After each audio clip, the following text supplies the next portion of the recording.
ପ୍ରଥମ ସ୍କନ୍ଧ ଚତୁର୍ଥ ଅଧ୍ୟାୟ।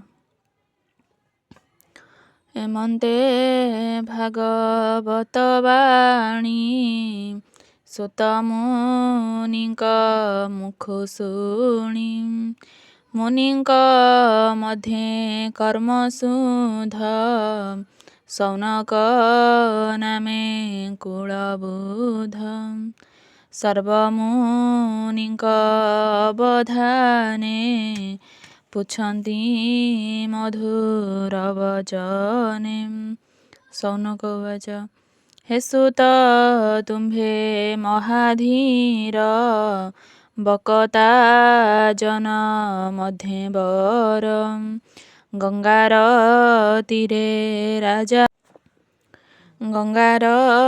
ତୀରେ ରାଜା गे, ଶୁକ କହିଲେ ବ୍ରହ୍ମ ଭାଗେ।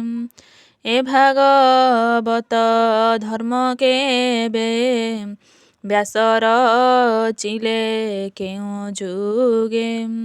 ସେ କଥା କହ ଆମ୍ଭ ଆଗ, ତୁମ୍ଭେ ସେ ଅଟ ମହାଭାଗ। କାହାର ବୋଲେ କାହିଁ ବସି, କି ଭାବେ କି ହେତୁ ଦେଶୀ।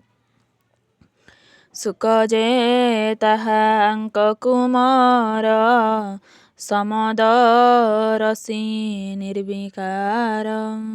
ଏକାନ୍ତ ମତି ରାତ୍ର ଦିନେ, କୃଷ୍ଣ ମହିମା ଯାର ମନେ। ନିର୍ମାୟା ମୂଢ଼ ତା ପ୍ରତୀତି, ଲକ୍ଷି ନ ପାରେ କେହି ଗତି। ଯାହାର ଆଗମନ କାଳେ, ଦେବକନ୍ୟାଏ ଥିଲେ ଜଳେ। ସ୍ୱଭାବେ ନଗ୍ନ ତାକୁ ଦେଖି, ଧାଇଁଲେ ଲଜ୍ଜାକୁ ପେଖି। ଦେଖିବା ଅର୍ଥେ ଜଳ ତଟେ, ମିଳିଲେ ମୁନିଙ୍କ ନିକଟେ। ବ୍ୟାସଙ୍କୁ ତାଙ୍କ ପଛେ ଚାହିଁ, ଜଳେ ପଶିଲେ ବେଗେ ଯାଇ। ସ୍ୱଭାବେ ସେ ସୁର ଯୁବତୀ, ଜାଣନ୍ତି ସର୍ବ ପ୍ରାଣୀ ଗତି। ଦେଖି କନ୍ୟାଙ୍କ ମୂଢ଼ ଗତି, ଚଞ୍ଚଳ ବ୍ୟାସଙ୍କର ମତି। ଏମନ୍ତ କନ୍ୟା ଗଣେ ଚାହିଁ, ବ୍ୟାସ କହନ୍ତି ଖେଦ ବହି। ପୁଣି କ୍ଷଣକେ ପାଇ ଶାନ୍ତି, କନ୍ୟାଙ୍କୁ ଚାହିଁ ପଚାରନ୍ତି। ଅଇଲ ମୋର ପୁତ୍ର ଚାହିଁ, କିମ୍ପା ପଶିଲ ଜଳେ ଯାଇ।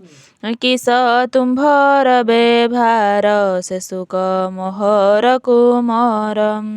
ତରୁଣ ବୟସ ତାହାର, ଏ ବୃଦ୍ଧ ଶରୀର ମୋହର। ବ୍ୟାସ ବଚନେ ନାରୀ ଗଣେ, ତକ୍ଷଣେ ନମିଲେ ଚରଣେ।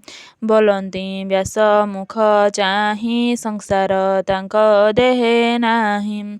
ତୁମ୍ଭେ ଯେ ବୋଲ ଆମ୍ଭେ ବୃଦ୍ଧ, ବିଷୟ ରସେ ଅଛି ସଧ।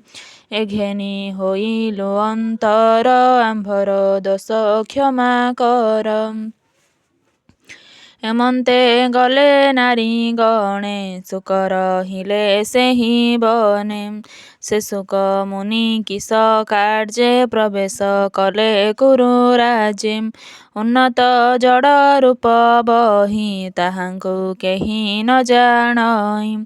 କେମନ୍ତେ ପରୀକ୍ଷିତ ମେଳେ, ମିଳିଲେ ଜାହ୍ନବୀର କୂଳେ। ତହିଁ ଅନେକ ମୁନି ମଧ୍ୟେ, ଭାଗବତର ସମ୍ବାଦେ। ପ୍ରଜାଙ୍କ ଦ୍ୱାରେ ସାୟଂକାଳେ, ଯେ ନିତ୍ୟେ ଭିକ୍ଷା ଅର୍ଥେ ମିଳେ। ଗୋଦହ ମାତ୍ର ଦ୍ୱାରେ ରହି, ଗୃହିଙ୍କି ତୀର୍ଥ ଫଳ ଦେଇ। ସେ ମୁନି ପରୀକ୍ଷିତ ମେଳେ, ମିଳିଲେ ପୂର୍ବ ପୁଣ୍ୟ ଫଳେ।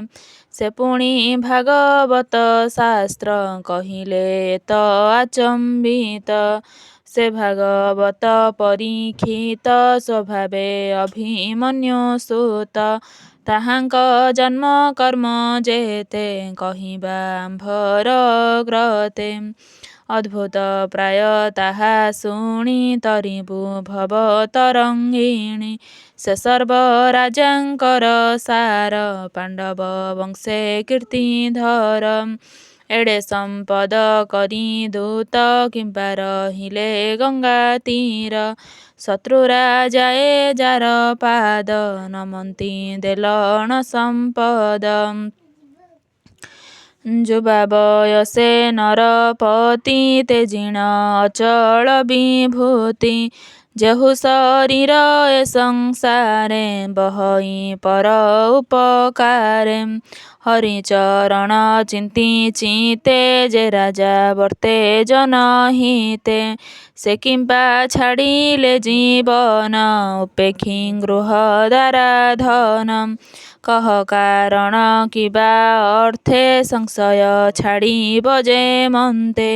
ତୁମ୍ଭେ ସର୍ବଜ୍ଞ ନିର୍ବିକାର କହ ସଂଶୟ ଯାଉ ଦୂର। ଏମନ୍ତେ ଶୌନକ ବଚନେ ସକଳ ପ୍ରଶ୍ନ ଅନୁମାନେ।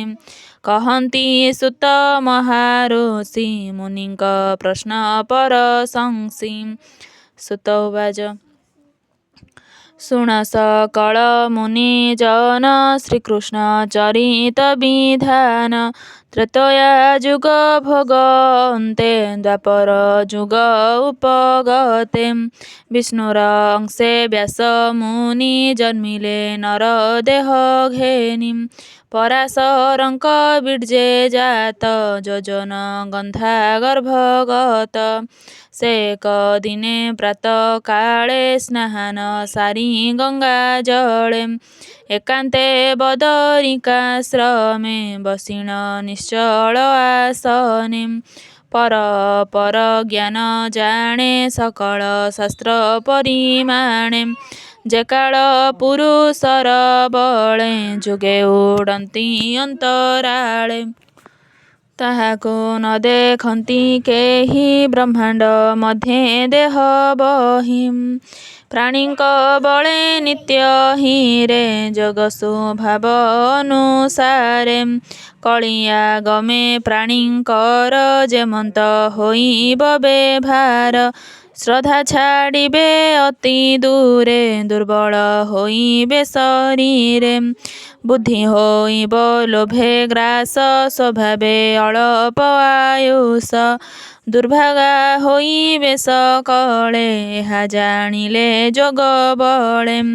ବ୍ରାହ୍ମଣ ଆଦି ଚାରି ବର୍ଣ୍ଣେ କଳି ବଞ୍ଚିବେ ଯେଉଁ ଧର୍ମେ। ବେଦ ଉଚିତ ଶୁଦ୍ଧ କର୍ମ ଆଶ୍ରମେ ଭିନ୍ନ ଭିନ୍ନ ଧର୍ମ। ଜୀବର ଶୁଦ୍ଧେ ଅର୍ଥ କରି ଯେମନ୍ତେ ବିଷ୍ଣୁ ମାୟା ତରି। ଧର୍ମ ସାଧିବେ ଯଜ୍ଞ ମତେ ଏମନ୍ତ ଭାଳି ମୁନି ଚିତେ। ବେଦକୁ କଲେ ଚାରି ଖଣ୍ଡ ମଧ୍ୟେ ଭିଆଇ କର୍ମକାଣ୍ଡ। ଋକ୍ ଯଜୁ ସାମ ଅଥର୍ବ ଏ ରୂପେ କରି ଭିନ୍ନ ଭାବ। ପମ ବେଦ ଇତିହାସ ବ୍ରହ୍ମ ପୁରାଣ ଅଷ୍ଟାଦଶ। ପଇଲି ମୁନିଙ୍କି ଆଣିଲେ ପ୍ରଥମ ବେଦ ପଢ଼ାଇଲେ। ଜୈମିନୀଙ୍କି ଦେଲେ ସାମ ଯଜୁ ଯେ ବହି ସମ୍ପାୟନ। ଅଙ୍ଗିରା ମୁନି ଅଥର୍ବଣେ ମୋ ପିତା ରୋମହର ଶଣେ। ପୁରାଣ ଅଷ୍ଟାଦଶ ଦେଲେ ଏମନ୍ତେ କର୍ମ ସମ୍ପାଦିଲେ। ସେ ଶିଷ୍ୟେ ବିଚାରି ନିଶ୍ଚଳେ ବେଦ ବୃକ୍ଷକୁ ଯୋଗ ବଳେ। ଅନେକ ଶାଖା ଭିଆଇଲେ ଶିଷ୍ୟେ ପ୍ରଶିଷ୍ୟେ ଶିଖାଇଲେ। ଅଳପ ବୁଦ୍ଧି ନର ଯେତେ ବେଦ ଧରିବେ ଦୃଢ଼ ଚିତେ। ତେଣୁ ଏ ବେଦ ଭାଗ କଲେ ଯେ ଯାହା ମତି ଅନୁସାରେ। ସ୍ତ୍ରୀ ଶୂଦ୍ର ଜନ ଏ ଜଗତେ ଯୋଗ୍ୟ ନୁହନ୍ତି ବେଦ ପଥେ। ତାହାଙ୍କ ନିସ୍ତାରଣ ଅର୍ଥେ ଉପାୟ ଚିନ୍ତି ଦୟା ଚିତେ ବୁଦ୍ଧିମନ୍ଥନେ ବେଦ ମନ୍ଥି ଭାରତ ପଦ ବନ୍ଧେ ଗୁନ୍ଥି ବେଦୁଧାରୀ ସାର ଅର୍ଥ ସୃଜିଲେ ପୁରାଣ ଭାରତ ପ୍ରାଣୀଙ୍କୁ ନିସ୍ତାରିବା ଅର୍ଥେ କାନନେ ମିଳିଲେ ନିଶ୍ଚିନ୍ତେ କଲେ ହେଁ ସର୍ବଧର୍ମ ଯେତେ ଦୋଷ ନହିଲେ ହୃଦଗତେ ଆଶ୍ରିତ ସରସ୍ୱତୀ କୂଳେ ମନ ନ ରହଇ ନିଶ୍ଚଳେ ଯୋଗେ ନ ପାରି ଚିତ୍ତ ଧରି ଚଞ୍ଚଳେ ମନ୍ତ ବିଚାରି ଅତି କଠୋରେ ବେଦ ଘେନି ଗୁରୁ ଅନଳେ ଚିଣ୍ଟ ମାନି ଯେବା ଭାରତ କଲି ସାର ସ୍ତ୍ରୀ ଶୂଦ୍ର ଜନଙ୍କ ନିସ୍ତାର ତେବେ ନିର୍ମଳ ନୁହେଁ ମନ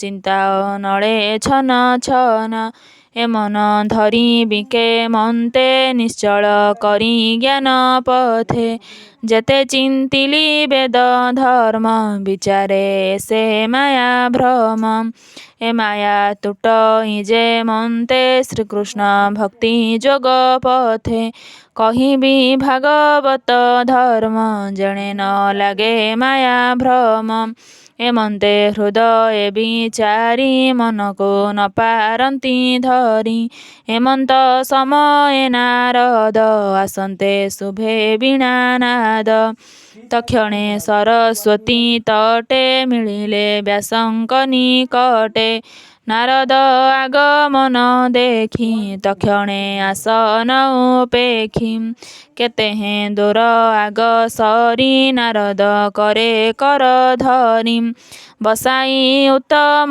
ଆସନେ ପୂଜିଲେ ଅତିଥି ବିଧାନେ ସେ ବ୍ୟାସ ନାରଦଙ୍କ ପାଦେ ସୁଜନେ ପ୍ରଣମ ଆନନ୍ଦେ ଯାର ଚିନ୍ତନେ ପାପ ନାଶ ନମଇ ଜଗନ୍ନାଥ ଦାସ ଇତି ଶ୍ରୀମଦ୍ଭାଗବତେ ମହାପୁରାଣେ ପାରମହଂସ୍ୟାଂ ସଂହିତାୟାଂ ପ୍ରଥମ ସ୍କନ୍ଧେ ନୈମିଷ୍ୟ ଉପାଖ୍ୟାନେ ଚତୁର୍ଥ ଅଧ୍ୟାୟ।